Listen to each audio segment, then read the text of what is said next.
Well, hello, friends, and welcome back to another episode of Reading Rural Y'all, where we talk about all things rural YA literature to the readers who read it, and the writers who write it, and the teachers who teach it. I am your host, Dr. Chea Parton, and today it is 8:44 in the evening. It is darker than I don't know what outside. It snowed today. It is chilly in this office, and life is hectic. I will talk about that on a different episode. Those are stories for a different time. But suffice it to say that life is more hectic than usual right now, and I haven't been able to keep my usual pace. So this episode is coming out a little bit later than what I wanted it to, but it's going to come out all the same. So I guess I shouldn't be too upset about it. What I'm excited about is for y'all to join in on my conversation with Tiffany D Jackson about her book, The Weight of Blood. If you missed the previous episode, I talk with a former student who's also a current student, Emily McCorkle, about this book, and we both really loved it. So if you're interested to hear what two rural people thought about this book, give that a listen and then come back and listen to Tiffany Jackson and I talk about the book. It's funny that we both expressed some surprise over her winning this award because she is not someone who identifies as rural. She is Brooklyn through and through, but she does share at the end that her grandparents in Jamaica have a farm, and so she does have some connections there. But what really shines in this episode, I think, is how she talks about the amount of research and work she does when she writes stories like this that are sort of outside of her own lived experiences. So I'm excited that you're here. I hope you enjoy this episode. And without further preamble or ado, let's get to my conversation with the Tiffany D. Jackson. Hey there, and welcome back to another episode of Reading Rural Y'all. I'm your host, Dr. Chea Parton, and I can hardly contain myself because today I am talking to the Tiffany D. Jackson, author of the Whippoorwill Award winning book, The Weight of Blood. And y'all, if it is not on the top of your TBR, it should be, especially if you're into horror, Stephen King, and Carrie. It was so good. Seriously, go get it.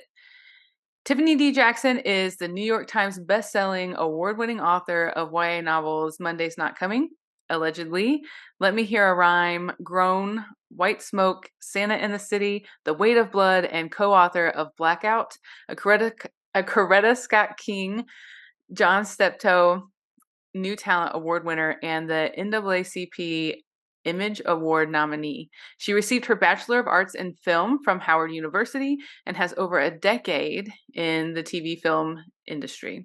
The Brooklyn native is currently splitting her time between the borough she loves and the South, most likely multitasking. Welcome, Tiffany. Thanks so much for taking the time to join me today. Thank you for having me. Hey, how are you guys doing? I'm so excited that you're here. The first question that I always ask everyone, because it is my obsession, and it's in your bio just a little bit, but I'm just curious about where you're from and how you feel like that has shaped who you are as both a person and a writer. Ooh, so I am from Brooklyn, New York. I am from a large city. I like to tell people because obviously New York has 5 boroughs, but I am in the best borough. I call it Brooklyn. And I think growing up as a city kid has really shaped like the way I have looked, just generally speaking, at stories and how stories are told. And, especially since I'm in, a big melting pot of people, right? So many different cultures, so many different tourists, so many different walks of life. So it makes me look at stories, one, because I want, to see more stories come from perspectives of like city kids like myself. And also, too, I just love kind of learning about other people's experiences that I may not have, experienced myself.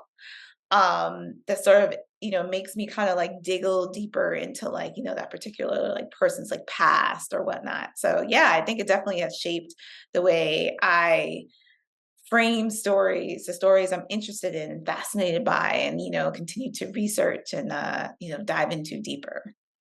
And that's one of the things that has really fascinated me about The Weight of Blood, and also to some degree White Smoke, right? Because I feel like that was kind of in like a more rural setting. Mhm. Um, and so I recently read a piece by Amy Rowland in Literary Hub where she talks about, a lot of people talk about there's that old thing that like writers write what they know, and that there's like some rules around like who can tell what kind of stories. And Yeah. so she says, I have it right here because I'm still thinking about it, so I look at it a lot. Okay. But she says, this is part of the argument against appropriation and the intricate, complicated dance of writing about people who don't look like you. The consensus so far seems to be it's okay to do it, but to not do it badly. An author's intentions may be better than the execution. Readers will decide which is both fair and fraught. And so, as we were reading The Weight of Blood, because I know your other work and I follow you on social media, I was Mhm. really fascinated by the fact that you had taken up a rural setting in the book, and it really placed it, I mean, at the center, especially because it's a sundown town and like, you know, and so, or at least draws on that.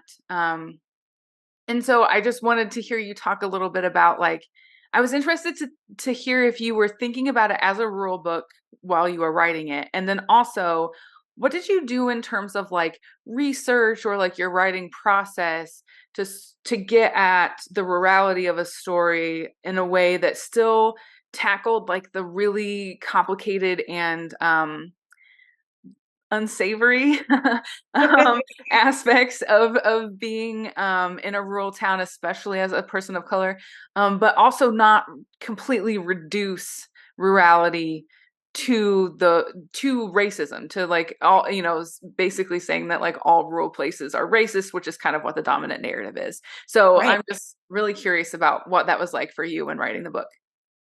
Um, wow. So, no one's asked me this question before, so this is great. Talk So if your you way know through it, it's fine. so if you know anything about my other work, all of my works are loosely inspired by real cases or real events that happened.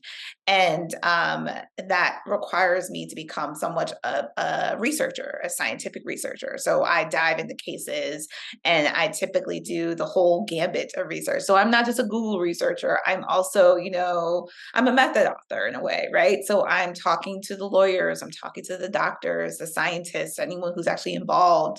I'm talking to people who've actually been in those circumstances in order to make my books as realistic as possible. Because, I do love the rule that, like, write what you know, but that doesn't always apply. Like, my first book, it was about a girl living in prison. And I was like, I've never been to prison at all. I've never even been arrested. So I needed to have that context. And so, being able to talk to people as well, too.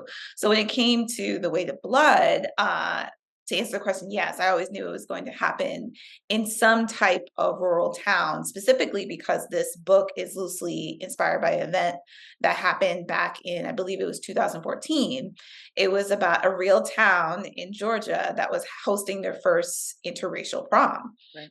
And so I dove into that case. It was actually covered by CNN. They did a Mhm. little mini documentary about it.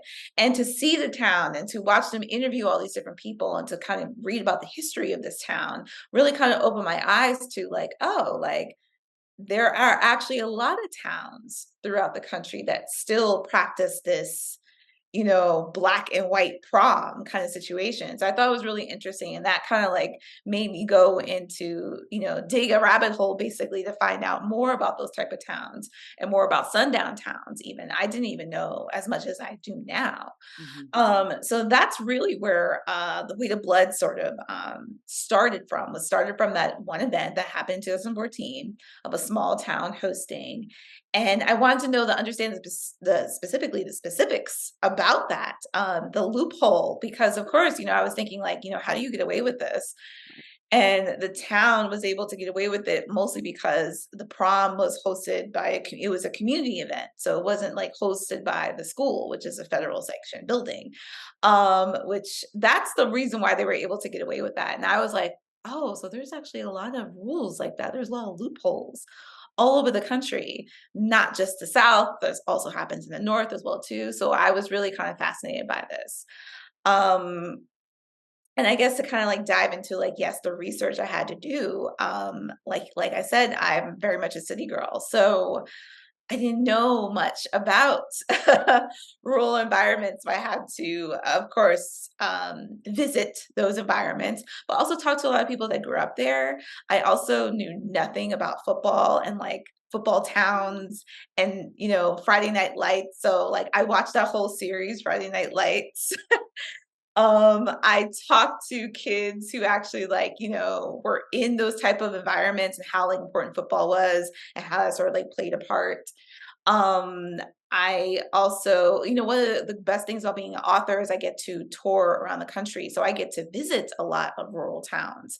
And, there were things that I learned, like, how kids, used to get up or still do. They get up at 5 o'clock to help with farms. I didn't know that was even a thing. I was stunned. I was like, "Wait, you guys are working at 5 o'clock before school? Like, what?" And it's really fun to kind of like compare, cultural experiences where like growing up. Like, there'll be kids in rural environments who are like, "Wow, you take like the train by yourself at like 13." And I'm like, "Wow, you have a farmer's license? You can drive at 13? Like, what?" There's so many different comparisons. So able to go to some of those environments definitely helped with the research of this book and also reaching out to teachers of that environment as well too, and kind of get like, a framing of how like, how like curriculum is set up, how Mhm, your kids are set up. mhm, So I think that was like a big part of all of this is that, I wanted it to be realistic and also kind of bring out the highlights of everyone because there is something very like valuable to learn about different environments. For me it was vastly important for me to understand like also what happens in like these different communities. And yeah, like we always say that. Oh, sorry, there's a train going by right now, of that's okay. course. I can't really hear it on this end, so Okay, great. But yes, to go back to that, age old rule, right, which um, one of the things that I think people underestimate specifically about Black writers is that, we know white people very well. We've had to study true. them, and Mhm, our families had to study them very closely in order to survive. So when it comes to writing about white culture, though I may not know everything, I know enough for survival. And I think that kind of lights very much like a candle in this book in terms of like black and white dynamics within it, uh and making sure that like you mentioned that it's not that every town is racist, which I haven't found that, especially touring now and going to smaller towns. I'm like, this isn't like the norm." Like this isn't like something that's found everywhere. And that's one of the worst parts about like, kind of the what media portrays and what you actually discover. I think that's one of the best parts about like reading books is that you learn different things about different people's experiences as well. yeah, and I think that's like the whole reason why I do this podcast. That's why I have my, rural book list. That's why, because, the dominant narrative that gets painted of rural places and people is incomplete. It's not that Right. it's not accurate, it's just that it's incomplete. Yeah. Yeah, there are racist people. I mean, really, if you're a majoritarian person and you've, lived and existed in this society, you are racist, like whether you know it or not, because you've been party to racist, Right. structures and that kind of thing. So it's all about becoming anti-racist, right?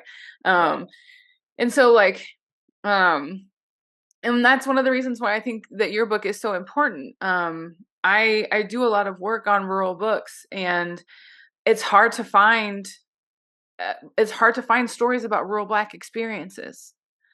Yeah. Um, and and it's really it's really frustrating, but I kind of understand it because, you know, I think it's a complicated thing. I think it's a complex thing when your history gets told by people who aren't you for so long. Your stories get told by people who aren't you for so long, and then the publishing industry is so white and is so middle class, that like I just think it's hard. Most of the books, a lot of the books that we've been getting on the committee, and also that I've just seen published that are rural books, are horror books, because it's like Oh, sort of like acceptable for the rural, right? ah, Because it's like a plot function, right? To be isolated, yeah. scary. Yeah. Wide open spaces are scary. Unpopulated areas where no one can help you or hear you scream, that's scary, right? And so like that sort of like fits into like this understanding of like, okay, yeah, that works. But Yeah. we get very few, and that we've had some rural fantasy, um, but we really get very few like realistic fiction Hmm. stories about rural people. And I think that's just because people assume that people don't want to read rural stories, like, Or also, like, there's this misconception of just like, oh, nothing happens out oh there. yeah, that's true. Like, and I'm like, no, no, there's a lot actually happening. It's just not all over social media the way that, like, maybe larger cities are. And I think, like, even for myself, there's a lot of things that I don't know. I remember reading this writer Sarah Lemon's "Done Dirt Cheap," and it's actually about Appalachian culture and like it's on like a biker gang Mm, situation. And that was the first time I ever like actually read something about like Appalachian culture. Period. I didn't know anything about it, and this was I think that book came out in 2017, 2018, so fairly recent. And I think there are really like when I go around and the different like school visits and I like encourage kids to write, I always say, especially because I'm a thriller writer and a horror writer, I was like, you have a story in your backyard that absolutely can be told by you and only you.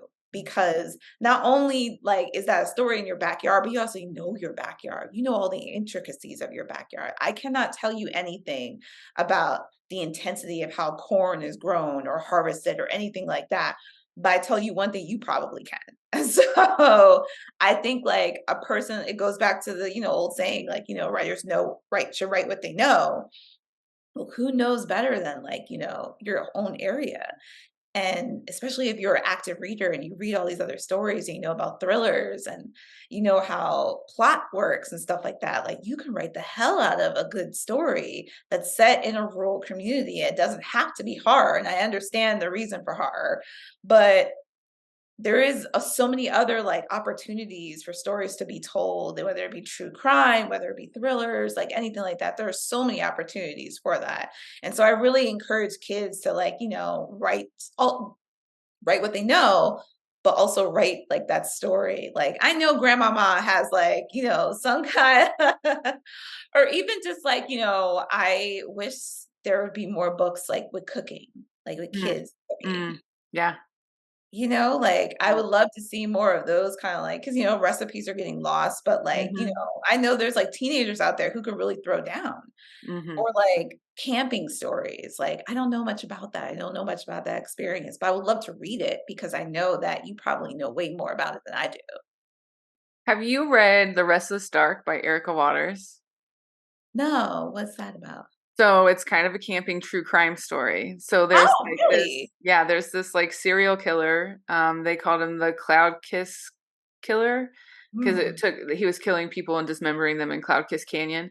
And these true crime podcasters turn it into like a Fire Fest situation where like they Oh. come to like find his remains because he like fell off of the canyon, and nobody's ever found his bones. And so it's like this festival dedicated to finding the remains of this serial killer, but the canyon is kinky. Like it's got weird energy. It does weird Oh, things to people. yeah. And the Cloud Kiss Killer's last intended victim is one of the people who attend the festival to try to find his bones. It is so good. So it popped into my mind because it combines a lot of the things that you were just talking about. Yes. Because they're That's a camping in the canyon and it's true yeah. crime and it's a thriller. Um, and Erica Waters is rural. So, Oh, that's perfect. Oh, yeah, yeah, that's amazing. But you see, like, I wish there was more stories right. like that was way more well known. Like, because I Yes. never heard of this, but it sounds amazing, and now I have to go pick it up. But Yeah. So I think, they're just like I had a friend. She was actually one of my research participants. She was from coastal South Carolina, identifies as Gullah Geechee, and she talked about how like there's never going to be. I don't think she said I don't think we'll ever reach the time or space when there isn't someone who says make space for me, because identities are so layered and so yes, like yeah, multiple that there's always going to be someone saying, standing at the table saying, hey, scoot over, make room for me, make space for me. And I think that that's what we need in publishing. Like um a lot of rural stories, at least historically, especially rural stories in the canyon, position rurality as pathological, as something to be cured or fixed.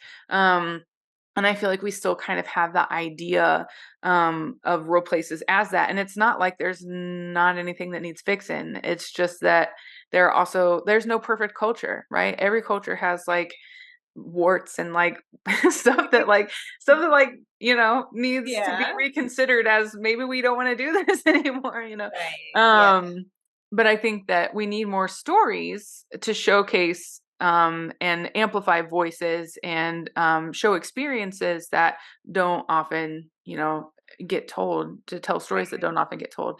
And so I that's one of the reasons why your book is so important, I think, because it does that. We don't often we don't often read about rural kids of color. Even a lot of the stories, especially about black folks in rural areas, it's they're coming out of the city into like their great grandma's farm or whatever because yeah, something bad happened in the city and now they have to leave. And so there's this like really interesting sort of plot convention where that's happening.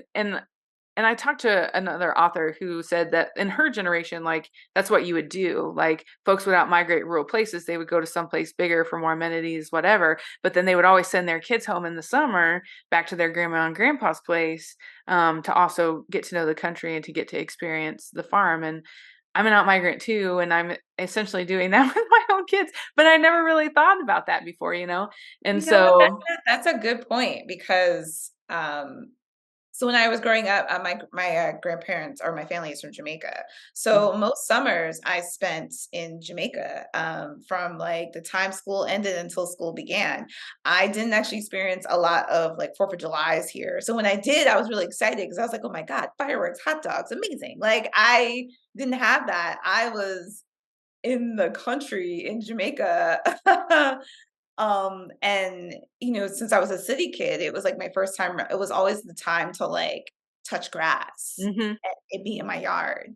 And like I'm farming next to my grandfather and I'm going to the beach and there's goats and there's pigs and they're all that kind of stuff. That was like my experience for most summers. And then I would come back home and then, I would just be right back into the thick of things of being a city kid. And I would almost forget it until the next summer. And I was like, oh yeah, right. Like we didn't have like a phone for a couple of years.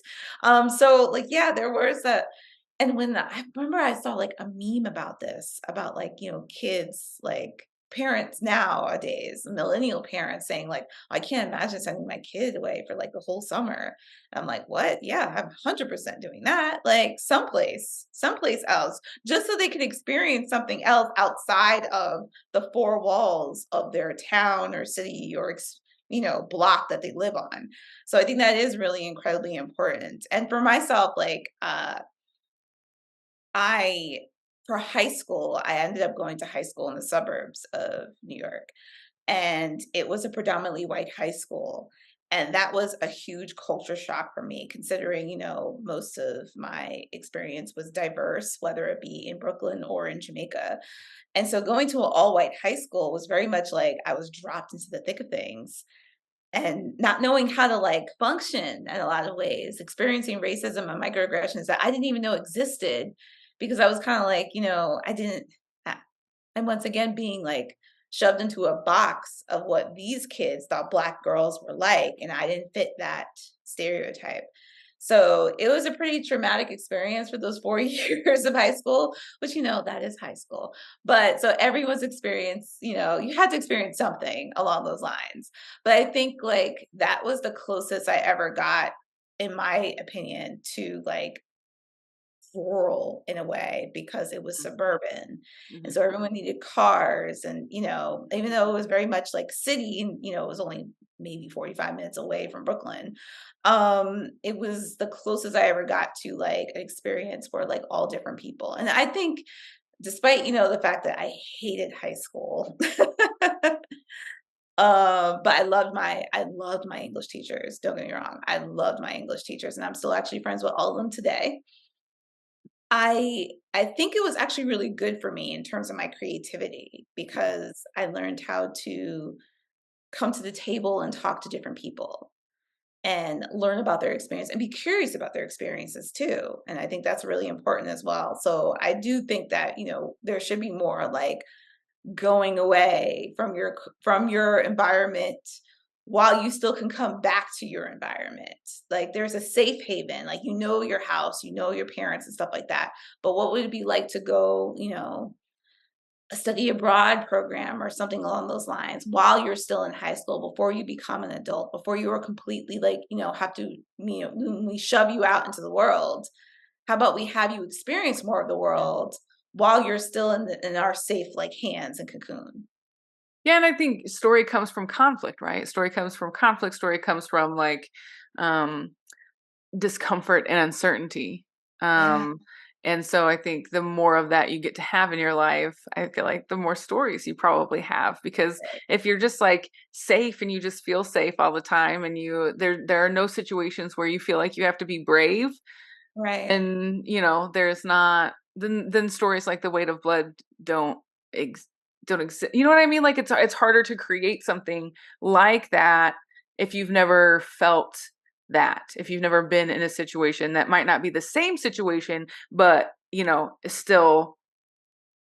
is still a conflict, is still uncertain, is still scary, is still, Right. and I think that's one of the powerful things about horror. I think, especially in terms of like English teacher land, maybe not Mhm. as much as it used to be, but like Goosebumps was like fluff, like Yeah. horror's always been kind of like the candy of like the Yeah, book world. It's not like the serious stuff, but I think that's total crap because this book has a lot of serious stuff in it. And I think that horror can like make us provide us opportunities to see stuff in ourselves that mhm. we wouldn't see unless it was shown to us this way, you In a know? different lens, yeah, Yeah. absolutely. And so I think that, um, I think that it should be I think if I were to go back into my classroom again and do something and do anything differently, one of the things is that I would include a genre study of horror books because I had so many kids who loved to read it. And every Mhm. October I did a spooky unit where they could pick anything they wanted to read. And that usually was like my most successful unit because first of all, they got to choose. And Right. second of all, they got to choose spooky things. And like, Mhm. who doesn't love spooky things? I know. Honestly, I feel like I was in a school in Montana Mm, last April, and same situation where the kids were, like, traveling, like, an hour just to mhm. get to this school, and once again, they were up early because they were hunting in the morning, and I was like, "You're outside, like, with guns and hunting?" They're like, "And then you're eating the things you bring home? My god." Like Yeah. I was so, like, sticker shocked by it, but also, like, so impressed because they were very mature and very Yeah. just, like, head on straight, and I love that, and I don't feel like we meet enough of those type of boys. Like we get like the silly guys, the jerks in books and stuff like that, but we don't meet like, the boys who are like following after their footsteps of their fathers, and they're men, they're like, trying to take care of their families and stuff like that. And I thought, and I think that's so commendable. And I wish we saw that more like in dynamics of like young men as well. Yeah, and I think again, I think there's always going to be room for improvement in terms of Yes. representation and like what exists, what gets published, and I hope that that the work that I do inspires people to write their stories and tell their stories, identifying those places where we need more people. Um, I wanted to do something about it instead of just complain about it all the time. And so I still do that too. But I also wanted to do It's something about it. it's healthy. Healthy complaining is okay. It's Yes. probably Yeah. fine. Um, you talked a lot about how you're really intense with your research, which I think is amazing because I mean that is hard work. Mhm. That is work, but also fun.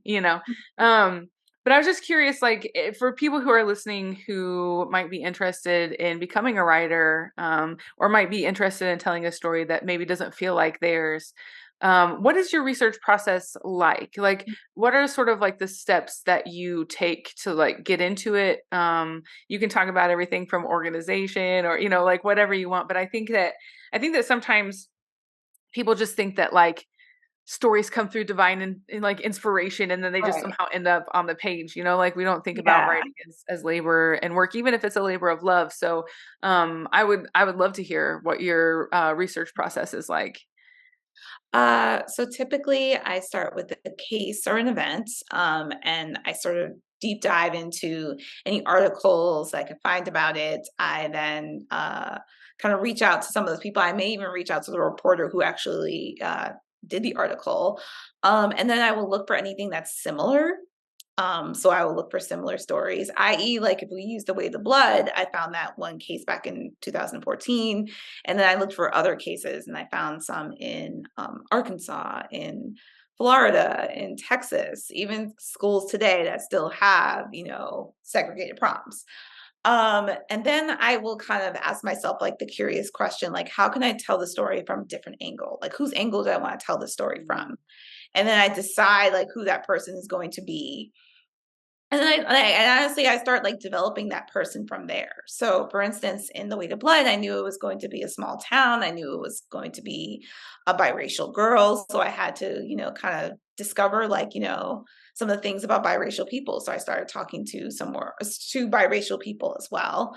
When like I said, when I had to realize that her love interest was going to be this quarterback, I was kind of like, oh, what's that? Like, I kind of like, I don't know anything about the sports. So I got to like, research about the sports. So I found like a book on like girls explaining football and, talk to some of my guy friends, watch some games, sort of like deep dive into that. I really like to mix up like, real like kind of research along with fiction. So I will watch movies that kind of describe this life, but I don't take it as face value because I know that's only like, a 2D layer of what like life can actually be like. So that's one of the bigger things that I tell people is to always kind of look for like mentor texts. So like if you want to write a book about like, a certain fantasy world, or even space. I would always suggest to start looking for books that are very similar to yours, to deep dive into the ideas of, Star Wars, because that's a huge, like, the lore of Star Wars is Mhm. insane. So you start diving into that, you learn more about your own world in a sense without actually copying the world that you are interested in. And I guess other ways, what I love also is like method authoring. So let's say if the person is interested in playing softball, I will join a softball team just Mm. to kind of have the experience, or I will go to a batting cage just to have experience of like what it's like. And I note all the feelings. I will note like what people are wearing, how their like hair is pulled back, etc. And one of the bigger things, because I am an old woman, and I'm clearly not in high school anymore, I also ask kids, like, Mm, and I think that's one of the best things about being a young writer is like you actually are writing for your audience and you are your audience versus I am, older person. I have to kind of guess what you guys are feeling. And yeah. even though feelings are evergreen, like, we all have that same feeling when you first fall in love, it's different environments. So the way that I first fell in love, it was definitely not in a digital age. So I was never changing my relationship status on like on like anything. So being able to talk to kids and kind of get their feedback on like, okay, well, what is your classroom schedule like, and what your teachers are like, and like what is gym like for you? I remember there's a bunch of schools that I was visiting. Actually, some schools I was visiting actually in Montana who don't use lockers anymore. Mm, And there's also kids who still use lockers. So it was sort of like what do I do in this book? mm, Or like how people still assign like homework. Some people mm, use, a whole digital system, and right. people still do it old school fashion. So it's about kind of knowing kids like realities as well too is a big part of my research.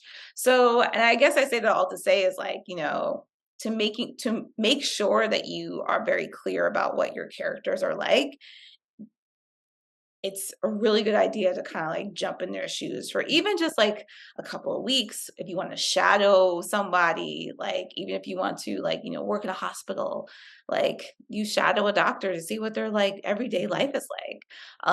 They even have like if you want to be a waiter, you mm, wanna be a chef, like, there's opportunities for you to shadow those people and then take every single like, just, commit everything to memory. The smells that you're going through, the exhaustion, everything, those are all feelings, and so, I think I feel like I said a lot there to throw at kids and throw at people on how to, like, write these places and, do, and it sounds like it's a lot, but it's also a lot of fun mhm, too, because it makes you more excited to actually write, mm. uh, your characters. Yeah, because it gives you like an embodied connection to their story. I Mhm. think like anytime we have an embodied connection to somebody's story, I think that it makes it even more powerful. And I think that's why mirrors, windows, and sliding glass doors are so, like books are so necessary because of that. Like Yeah. reading Jeff Zentner's In the Wild Light, like that's where my family's from, is from the Appalachian Mountains. And Mm. I had a mama and a papa, and that's the first time I had ever read a Oh, character who had a mama wow! and a papa. And so it's just like I felt that book in a way that I don't feel every book. When that's not necessarily a bad thing, because windows are important. But I think that place and that embodied experience of being, and you can tell like in that book, that Jeff likes being on the river because of the way he describes being on the river. You know what I mean? And so Yeah. like I think that's similar in books like yours too, because you can tell that like it's not like there, because there are some authors who write and then they like say that there's like a certain bird in a tree or whatever, and you're like, that bird doesn't live in that area. like Oh, it's the like it's the worst when people, like, catch you, like, that wouldn't happen. Like, you're but like, and that's what beta readers, and that's what like yes, yeah. that's what those kind of folks are for. And it's okay to make mistakes, but I just think that um you can stories feel their most authentic when writers have experienced the story, or at least aspects of the story themselves. um and so I think that's why one of the reasons why I was so fascinated by your book. So I was like, I know she is not a rural girl. Like I know that she is a Yeah, city, that's like yeah. I know that that's, and so like I was reading it and I was just like expecting, like I don't know what I was expecting, but I think that I just was not expecting to connect to it as much as I did, Mm, because it was written by somebody who doesn't share my rural experiences. You know what I mean? you're 100% right.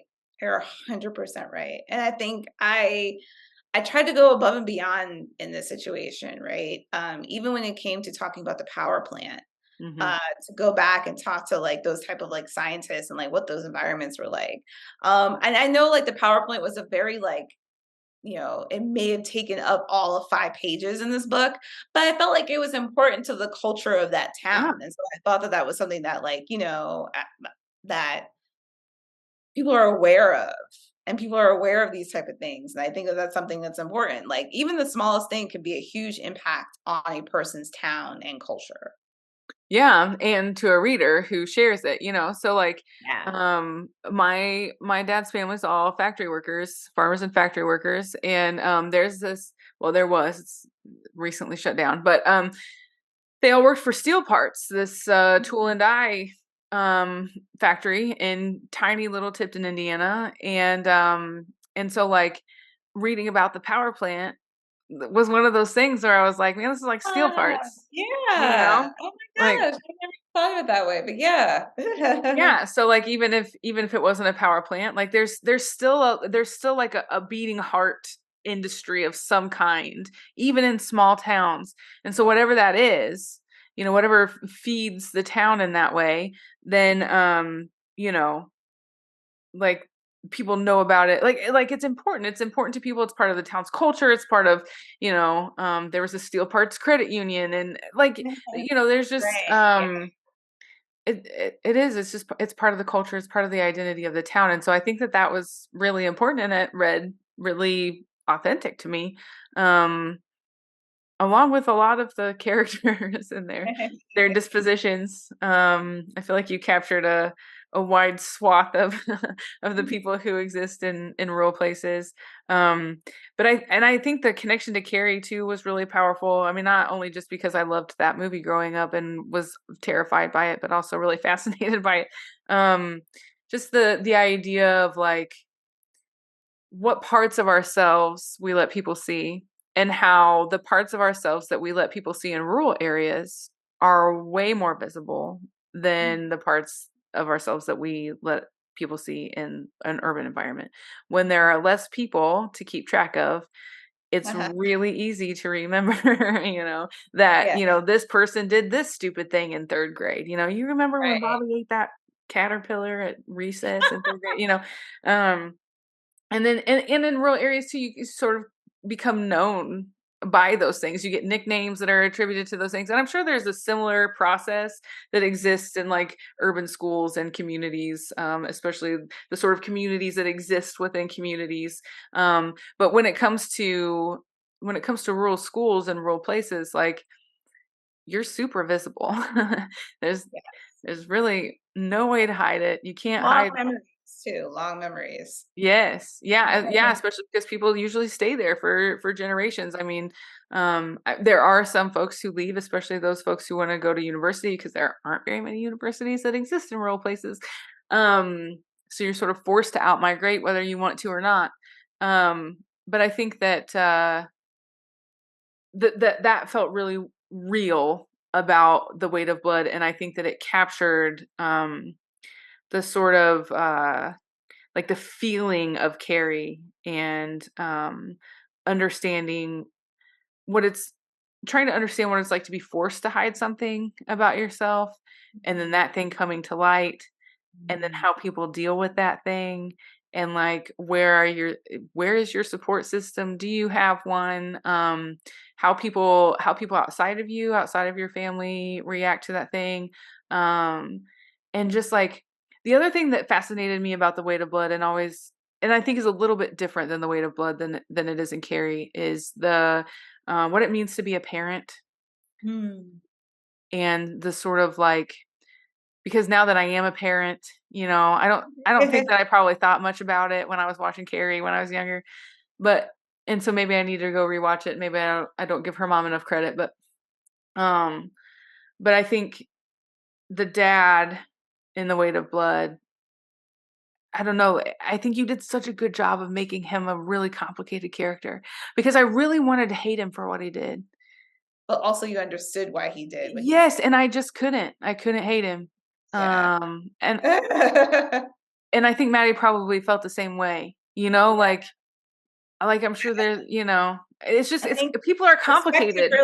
perspective really helped with that, and that made me look at even Carrie's mom differently too after, like, when I really thought about it, I was kinda like, parents do wild things to, like, protect their children that look completely psychotic to those children.